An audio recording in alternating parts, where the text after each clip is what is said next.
welcome back to a new episode of Love Sex LA Unfiltered. And I cannot believe this is the finale episode, episode 30. It's the end of the season, and I can't believe we started this not even a year ago and how quickly it's grown and evolved, and how many of you are enjoying the show. That means so much. And you know what? I was thinking about it though.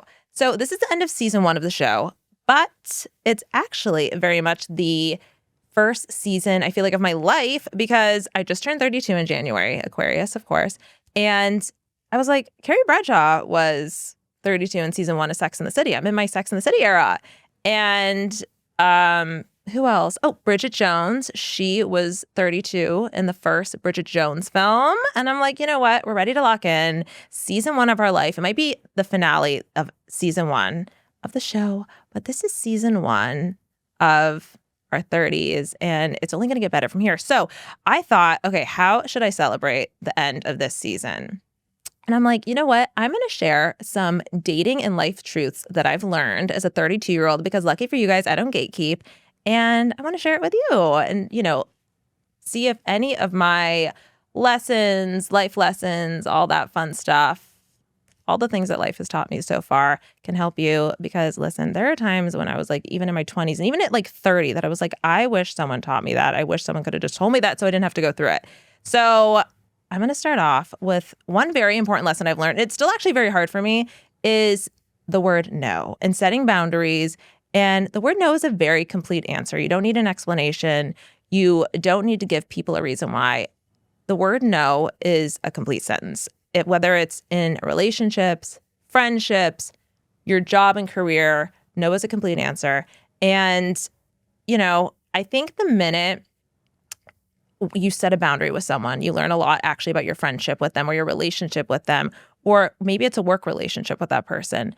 Because, if people respect you and respect your boundaries, there's no reason they should take it personally. If you can't do something, you don't feel comfortable doing something, you don't want to work outside a certain scope that you were, asked to do, or do something in a relationship. If you feel pressured to do something in a relationship, you shouldn't feel pressure. No is a complete answer. That's the first and most important lesson. And it can be so difficult, but like I said, it's kind of a learning lesson for yourself, and also like to learn what your relationship is actually like with a person, right? And, there's a little anecdote for that. And maybe this isn't a good example though, but there was a guy that I had a date. I was going on a date. It was kind of set up as like a blind date, which is kind of different, but it was a blind date and I had to cancel last minute, like super last minute, which, okay, I shouldn't have done that probably, but there was an urgent reason for it. And they got really pissed off. And like, I get it. People don't want to waste time. I totally understand that and can relate to that, whatever. But like, you learn a lot about a person, and you learn about how people fit into your lives and how someone might not be a match. Because to me, I'm like, if someone had to cancel last minute, like, am I really going to take it personal? Especially someone I've never even met before, or get upset or mad. So I think you learn a lot about people when you set boundaries, and it's a good exercise for yourself, right? The second life truth and dating lesson that I think is so important is don't be afraid to walk away. And this is another thing that could be really hard. Like, even as you like get older, like you think like it should be easy, right? But it's not always the case. And I feel like there's so much of the time I have seen people that are afraid to walk away from situations, especially relationships, because they've already invested so much time and energy into them. And that shouldn't be the reason or the excuse why you stay in something that's toxic or isn't a match, isn't a fit anymore, or you've outgrown, right? So I think that it can be difficult to walk away from people that you pictured in your life, or, situations that you saw a future in. And, sometimes maybe it goes back to setting boundaries and saying no. You got to just say like no to it and walk away, right? And like I said, a lot of people are scared to walk away from something because they already gave it so much time. It's like an investment, right? I mean, no one invests in a company or invests in something that they don't think they're going to get an ROI on, right? They want that return on investment. But sometimes the lessons are all you can take with you, and you have to move on. The third lesson that I think is so important and so difficult is knowing the difference between a man and your husband, right? There are certain criteria that make someone just another person you dated. Maybe it was just an experience. Like I said, you can take those lessons with you. And the person that you're going to commit to for the rest of your life, it's a very big deal. And I feel like people don't take it as seriously as they should. And I'm going to tell you why.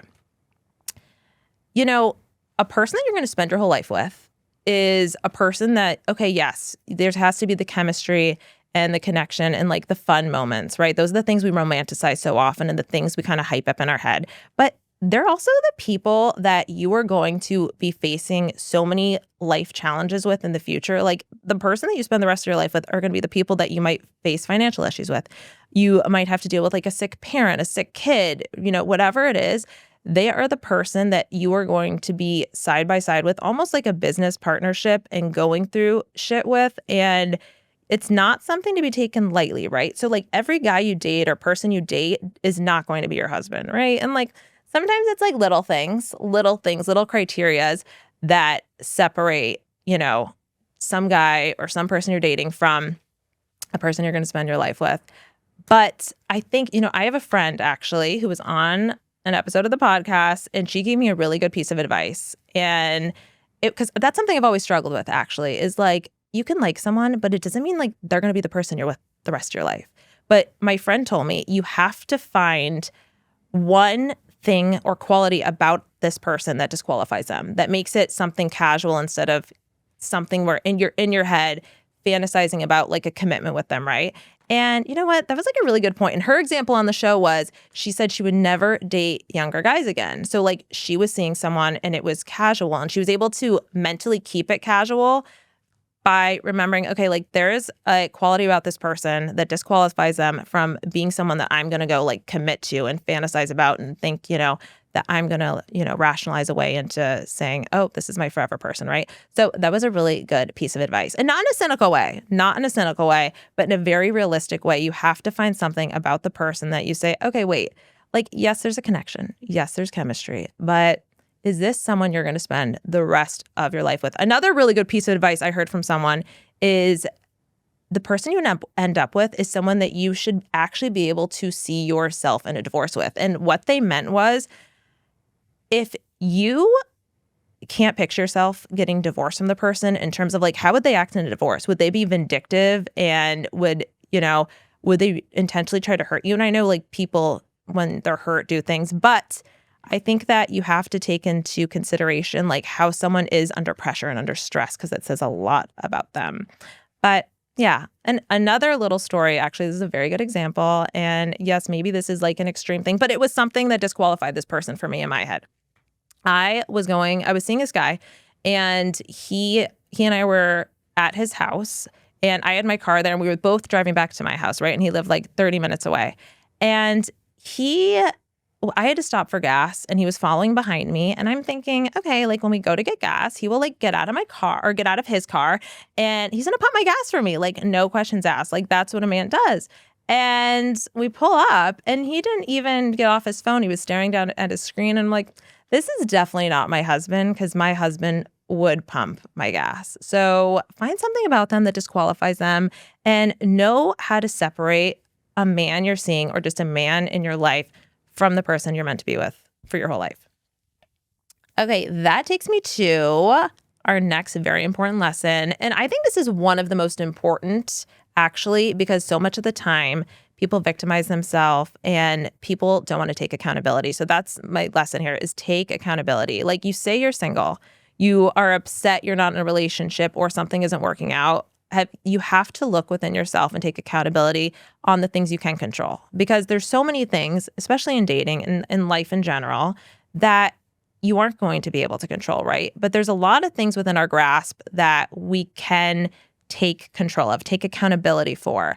And, I think one example of that is like even basic things, right? Like, are you taking care of yourself and health and wellness? Are you putting yourself out there? You have to be open. You can't be closed off if you really want to find someone or be in a relationship, whatever it is, whatever you're looking for. Or if you're trying to find a job, you have to put yourself out there, right? It's not going to come to you. So there's a lot of things that you have to take accountability for. And I think so much of the time it's actually very easy to find external either like people or situations to blame, right? Like, oh, I'm single because there's just no one out there, people suck, whatever it is, or there's no jobs, whatever it is. There's so much of the time we blame other people and victimize ourselves. And I think one really important lesson, it's in life and in love, is to take accountability for the things that you actually have control over. And you have a lot more control than you realize over different situations. Growth begins where blame ends. My last and final dating and life truth that you have to take into consideration is your decisions really shape your future, right? What would your future version of yourself, what decision would they make in this moment? Well, like I said earlier, whether it's in dating, whether it's in your friendships, in your career, your job, whatever it may be, and going back to what I was saying earlier, you have so much control, more control than you realize over things, right? And, our decisions shape everything. Are you reaching out to your family and friends? Are you, prioritizing your health? Are you prioritizing your faith? I feel like so many people don't talk about that enough too. Like, you have to prioritize the things in your life that the future version of yourself would prioritize, right? And react how that future version of yourself would react. So, I think so much of the time we kind of disregard that. We get caught up in the moment, and yes, be present, but also think about your future and prioritize the things that are going to be shaping your future. Thank you guys so much for tuning in to season 1. I cannot believe how the show has grown in such a short period of time. We were a top 10% show on Spotify, and I'm so excited for season 2. And you guys have to let me know what guests you want to see on. We already have some amazing guests lined up, but let me know, comment below what guests you want to see on the show. And obviously the core of who we are is love and dating, but we're going to be talking about some other fun topics on season 2. So get ready, stay tuned. There's a lot of fun stuff coming. Thank you guys so much again for watching. I hope you enjoyed this episode. Thank you guys. I'll see you next time.